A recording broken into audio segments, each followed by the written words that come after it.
खुश आमदीद मेरे शेरों।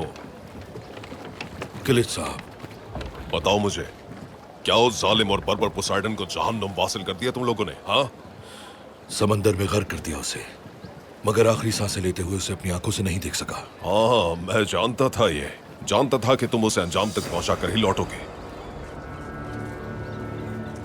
उसे अपने बेटे की तरह कैसे गले लगा सकते हैं आप?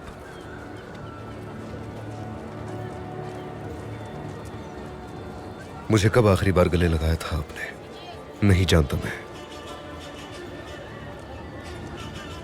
जैसे पूरा बुहरा रूम फतह कर लिया हो उसने।